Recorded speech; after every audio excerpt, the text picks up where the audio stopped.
Ini nga kanta, inahalad ko sa aton nga iloy, para mabatsyag ta sa iya ang aton nga pagpalangga.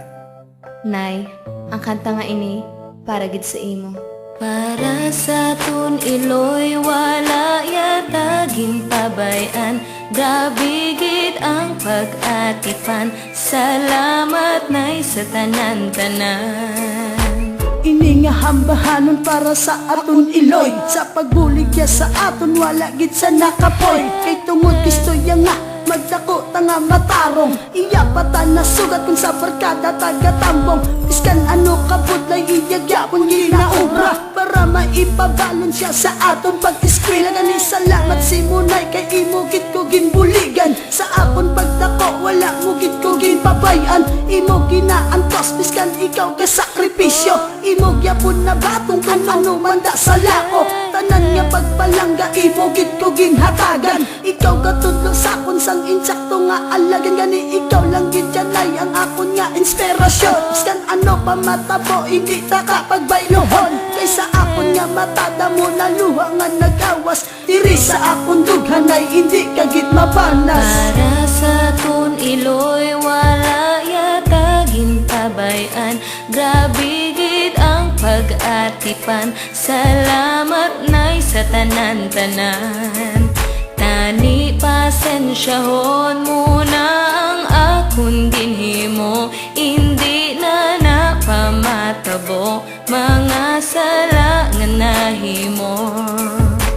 Ako nagahinososan sala ko si Munay. Kay wala ko gid gimpati ang imo mga laygay. Akong tanan ginasikway, imo nga ginahambal. Kung ako'y mo sawayon, ako lang niya gapakabal. Nagapulaw kung taw ka pa para ako lang mapakaon. Imo pag ginablansa ang akon nga sulok-sukon. Kinapalikaw mo ko sa tanan nga ginago. Kay hindi mo gid gusto nga makatuon ko sa ambisyo.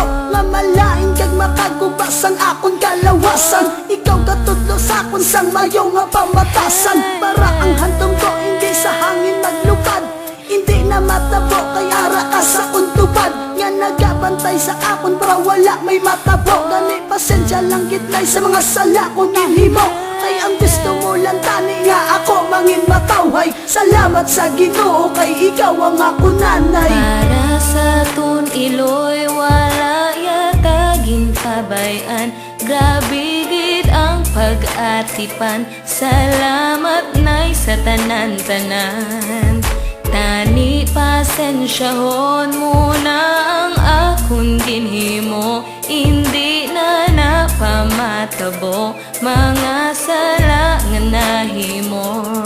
Mensahe para sa Iloy, ang ginobra ko nga kanta. Kay biskan ano kabud ay siya lang gid nga baka-baka. Para kita lang mapakaon kag kita mapa-eskwela. Pero ano ang rasyon siya ba ang aton ginakontra? Ang iyang asaway nga awala ta ginabati. San mo ta bala mahambal kay sa iya nga mag-sorry. Gusto nila sa uli hindi ta mabudlayan. Pero ila ginatudlo ato na tinuntuhan. Aton nga ginuyangan ang ilang nga pag-atipan. Nga kung sila madula sa aton hindi ta na matilawan. Ang pagpalangga nga sa aton lang nila ginupo sa badako. Lantas ang tarong bala na sila mag-antos. Gani kita magpasalamat sa aton nga ginikanan. Kag mangayo ta pasensya nga halin sa aton dugan. Para iya mabatian kag iya man nga batunon. Hindi ta na paghulton nga siya madula sa aton. Para sa tun iloy, wala yataging pabayan.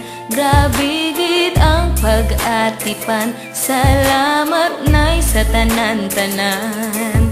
Tani pasensyahon muna ang akong ginhimo. Hindi na napamatabo mga sala nga nahimo. Para sa tun iloy, wala yataging pabayan. Grabe gid ang pag-atipan. Salamat nay sa tanan-tanan. Tani pasensyahon muna ang akong ginhimo. Hindi na napamatabo mga sala nga nahimo.